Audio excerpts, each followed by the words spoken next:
Hello and welcome to another episode of the weekly wrap-up. In this series, I cover the latest goings-on in the world of Warhammer, as well as things that I've been doing in the hobby over the past week. The first thing that's happened this week in my world of Warhammer is I finally got to go to Warhammer World, and it was incredible. So, firstly, I will say Games Workshop still have a weird policy where they don't allow people to record inside. And they definitely don't allow people to put it up on their YouTube channel, which is a real shame because I got some amazing photos and some really good footage.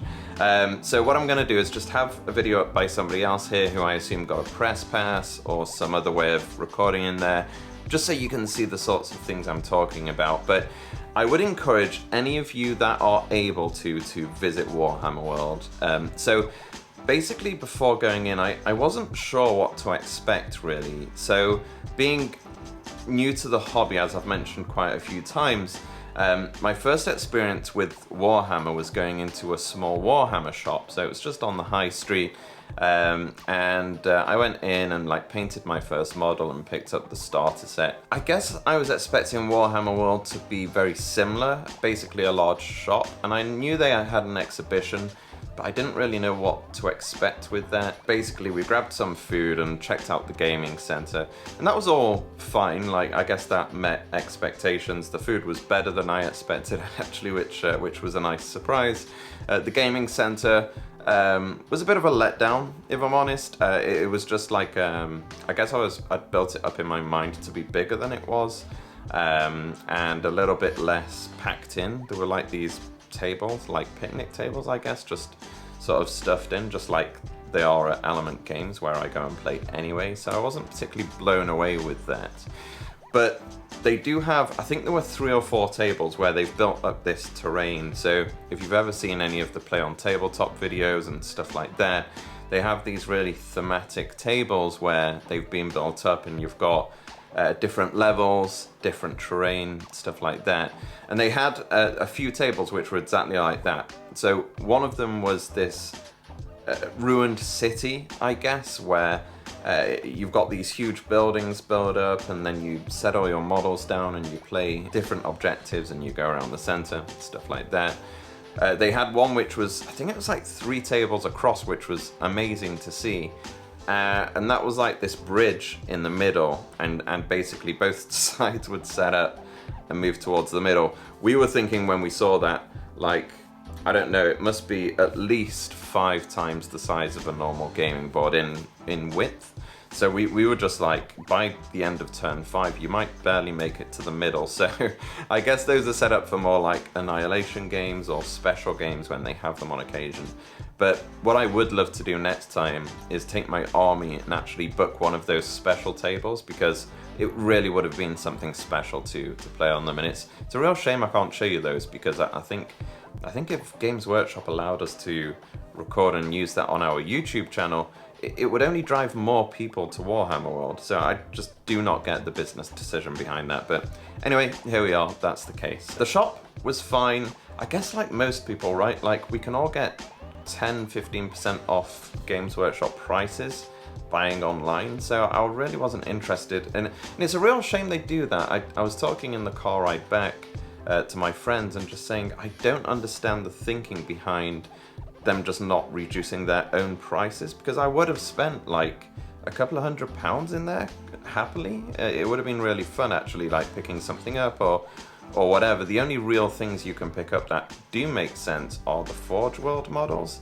but at least for the armies I play, they aren't that strong at the moment. So for Tau, you've got one of the drone units, as well as a Pathfinder unit that are pretty good, but they're not exactly amazing right now. So I ended up not buying anything, which was a real shame. And then we went into the main exhibition rooms. I guess for me, I thought there was one big diorama. So I've seen a few YouTube videos and had seen this big diorama, which I got and was expecting.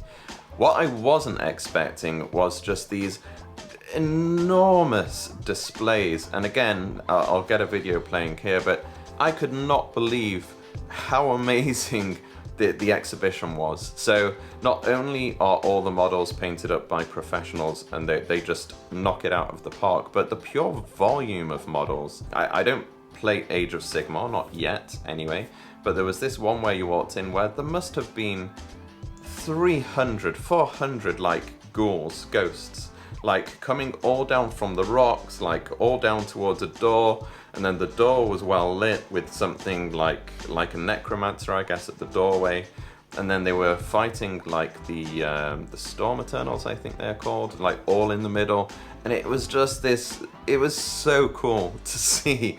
I was blown away. My friends just were not interested in Age of Sigmar, but even those guys were like, "Wow, this is incredible." The first stream was pretty much all Age of Sigmar, and it really actually got me interested in it, if I'm honest. So there was another display where it was like in the clouds, so like these massive mountains in the clouds, and then there were the dwarves who had just got off the boarding craft, like these hot air balloon things, and they were like just getting off.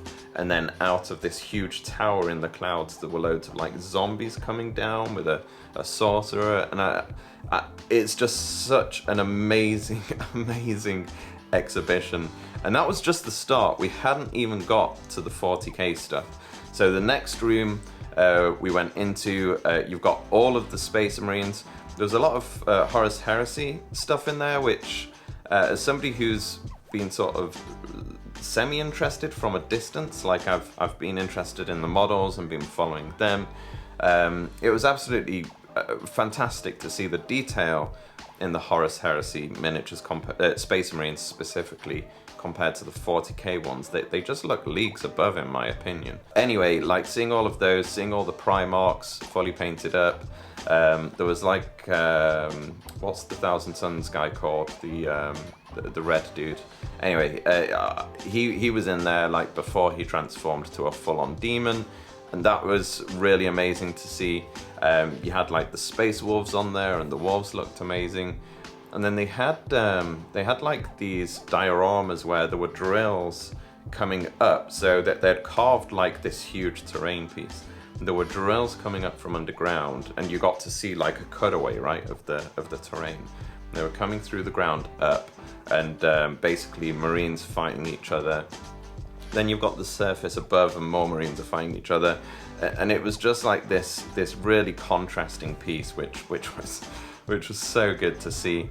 And then we got to go on to things like there was a huge Dark Angels display, so Dark Angels versus Death Guard, and they'd converted a Death Guard. They'd converted a Titan into Death Guard, so it was like this Nurgle Titan, and the face was really like insect-like. It was so amazing to see. And then we went on to, there was one with Tyranids versus Space Wolves, and just the volume of Tyranids. There must have been hundreds of Termagants just there, painted up, and like there were explosions in the diorama, and like Tyranids like frozen in the air from being blown up. And then they had like a load that were diving onto a Space Marine and had knocked him off a cliff, and he was like mid-falling. I just could not believe the quality going into it. And then you went on to the third room, which was the big diorama piece you've seen. And I think it was a team of 10 working full-time over 9 months so far to build that piece. And the scale of it, you just cannot get over it once you're there. It's huge vertically. Like there's a massive castle-like structure, and you walk around it, and it's just like these Titans there fighting, and you've got Space Marines, you've got Chaos. It was just like so crazy to see all these models on there, painted to like a way higher standard than I've ever seen. And a full table's worth. There must have been thousands, I'm not joking, of miniatures on there, and I loved it. I didn't think I'd be going back anytime soon, but I just really could not get enough. So I think within the next 6 months I'll go over again with more friends. It was just fantastic to see. But yeah, I just sort of wanted to share my excitement as the first thing. As somebody new to the hobby, I cannot recommend it enough, especially if you're just getting into the hobby, or you have been in the hobby for a while and just haven't seen it. Is such a good use of your time. And if you go, definitely go to the exhibition. It doesn't make sense to go there and not do the exhibition. It was by far and away the biggest highlight. I was just a bit sad I didn't come away with anything that I wanted, because I was looking at like buying some stuff and it's like, well, I could spend a couple of $100 here, and then I'll just go to Element Games next week because I'll be playing there, and that 200 will go a lot further, right? I'll get an extra like £40 worth, £30 worth of models. So yeah, it was a real shame, and I think they need to work on that, but who am I to say? The second thing that happened this week was I saw on the Warhammer community website the Cadia Leaders article. So basically they released this article showing off a preview of the Cadia Leads stuff. Basically they were talking through the leaders of the army. So the officers, as far as I understand in Imperial Guard, they inspire the rest of the troops and they buff them up. And obviously a new codex is coming, so we'll see if that is still true. I'd imagine it will be to an extent, just buffed up. But the quality of these models on the website, again, like there's a lot of buzz around them, a lot of excitement. And I was looking through myself just thinking, I cannot keep buying new armies. I need to set in the rule that other people have, where just there I've got my Votan, which I'm doing well on. I'll come on to that on another video. I've got Kill Team there, I've got my Tau that I need to paint up. I can't be buying another army right now. It's just going to sit there and add to the mountain of shame that's starting to come up. But I do love these models. It makes me want to buy into the Imperial Guard, and I'm pretty sure I'll pick up some models just to paint and maybe build up over time in the background. I think that's probably a nice approach rather than buying like 2,000 points and sitting on it for another year. So I thought this was great, and it got me really excited for the new release of Imperial Guard. The third thing this week that caught my attention that I wanted to touch on is the new kill teams. So there are 2 new kill teams, and basically they took a bit more of a deep dive looking into both of them. The first one is the Casakrin guys. They're basically the Imperial Guard specialist, and they're like the elite of the elite troops. Basically looking down, again, I haven't played Kill Team yet. Now I've got the box out, I'm really keen. But it sounds like a really interesting mechanic. So with them being elite, when you start the game, you have a pool of 10 points, 10 elite points. And what happens is when you roll, you can use these elite points to increase your odds. So if you get a roll and you need it, like it would be game deciding for you, and you miss the roll by 1, you can use one of your elite points to increase your odds. And I really liked the theme of that. I like the idea that you've got these elite units, and because of their discipline and their training, they can increase the odds. And it's not like a flat +1 to everything. It's more of a theme like if they miss something, their training can help them change the direction of the battle. And I thought that was super cool. So I liked that, you know, they have that sort of mechanic built into it. And basically the models themselves are the new Imperial Guard style models, just with the higher quality detail. And I hope somebody faces me with these. My first kill team is not going to be these. It's going to be the breachers that come with Into the Dark. But I hope I get to face these guys sometime, because it looks really, really cool. So that was one of the teams. The second one was the Necromancer kill team, and these guys released at the same time. These guys are known as the Hyrotech Circle, and the first skill they have, which existing Tomb World players will have access to and be familiar with, is Living Metal, which regenerates 2 lost wounds for each damaged operative during the initiative phase. Again, I've not played Kill Team. I'm not sure totally what that means, although it's fairly self-explanatory. So I assume every battle round or equivalent, they get to regenerate 2 lost wounds. Maybe it happens more often than that. I'm not sure when the initiative phase kicks in. Basically, the reanimation protocols are also coming in. So it allows your incapacitated operatives to roll a dice in each ready operative step and rise to their feet on a roll of 3+. This seems like the Necrons I'm used to facing. I actually I'm not used to playing Necrons. I only faced one of my close friends last week for the first time playing Necrons, and it was one of the toughest battles I've ever faced. It was horrible. I loved it, but it was horrible.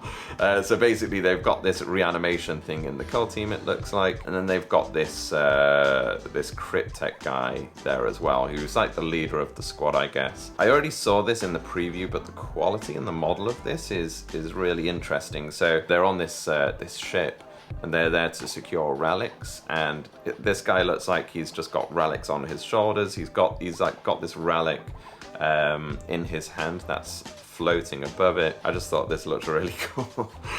So I saw this, and I'd love to face both of these. I'm not going to pick any of them up just because, as you can tell, I'm already too deep for a new player in this hobby. But I am really interested in playing kill team and fighting these guys. So those are the three things this week that have really been on my radar. Warhammer World being a real highlight and a real treat to the week. I am, in other news, making really good progress on my Votan. I'll probably make a video on this, but I sent the two leaders of my squad to a professional painter who was recommended by a friend. So I'm getting them painted up to a good standard. And my reason for doing that is I really like the idea of having a reference model, because it's something I get paralyzed very regularly about with my models. Is do I make them like the box art? Should I do my own version? Even like the box art, I spend a lot of time on the Games Workshop website spinning the models around in that 360 view, trying to look at all the different angles and make sure I've missed nothing. So I like the idea of having something physically in my hands painted to a really good standard that I can then reference for my general troops. And I don't mind my troops not being up to the same standard. It's a good way for me to improve my skills, but I do like the ideas of the character just really standing out and popping on the battlefield. So I've been up to that, and yeah, the channel's growing really well too. So we're experiencing some really good growth. I'm going to spin up the Discord server soon. I'm getting a lot of requests for that. So thank you so much for your support. It means the world to me. Anyway, I will leave it here. I'm looking forward to seeing you guys next week, and until the next one, I'll see you soon.